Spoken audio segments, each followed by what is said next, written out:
એક proper financial planning કરવા માટે શું જરૂરી છે? તો ફર્સ્ટ સ્ટેપ આવે identify and set financial goals. સૌથી પહેલાં જરૂરી તો છે કે આપણે શું જોઈએ છે, એટલે કે આપણે ક્યારે પૈસા જોઈએ છે, કેટલા પૈસા જોઈએ છે, શેના માટે જોઈએ છે. એ પહેલાં તો પ્રી ડિફાઇન્ડ હોય તો આપણને ખબર પડે કે આપણે આ શેના માટે કરીએ છીએ.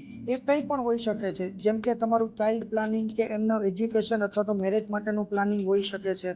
તમારે કોઈ ઘર ખરીદવું છે, ગાડી ખરીદવી છે, અથવા તો તમારા રિટાયરમેન્ટ માટેનું પ્લાનિંગ પણ હોઈ શકે છે. એના પછી સેકન્ડ સ્ટેપ આવે ક્રિએટ અ પ્લાન. એટલે કે શું જોઈએ એ તો આપણે ડિફાઇન કરી દીધું. હવે કઈ રીતે અચીવ થઈ શકશે એના માટે એક પ્લાન બનાવવો પડે.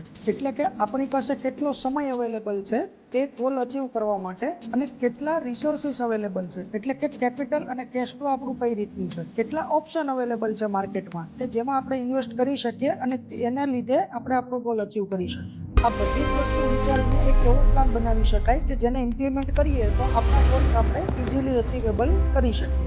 એના પછી થર્ડ સ્ટેપ આવે ડાયવર્સિફાઈ યોર પોર્ટફોલિયો. એટલે કે જે પ્લાન આપણે બનાવ્યો એમાં જેટલી ઇન્વેસ્ટમેન્ટ ઇન્સ્ટ્રુમેન્ટ્સ આપણે પસંદ કર્યા એને એવી રીતે ડાયવર્સિફાઈ કરીએ કે જેથી ઓવરઓલ માર્કેટ કન્ડિશનમાં આપણને મેક્સિમમ બેનિફિટ થઈ શકે. એટલે કે આપણી રિસ્ક ટેકિંગ કેપેસિટી પ્રમાણે મેનેજેબલ રિસ્ક લઈએ એની સામે આપણને વળતર મેક્સિમમ પોસિબલ જે હોય એ મળી શકે.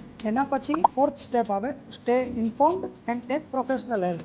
એટલે કે આગળ આપણે જે 3 સ્ટેપ ડિસ્કસ કર્યા તે ત્રણેય સ્ટેપને પ્રોપર રીતે જાણવા માટે અથવા તો પ્રોસેસ અને પ્લાનને એક્ઝિક્યુટ કરવા માટે અથવા તો એને ટાઈમ ટુ ટાઈમ રિફાઇન કરવા માટે એક પ્રોફેશનલ હેલ્પ લઈએ કે જે આપણને time to time track, review અને રીબેલેન્સ કરવામાં મદદ કરી શકે.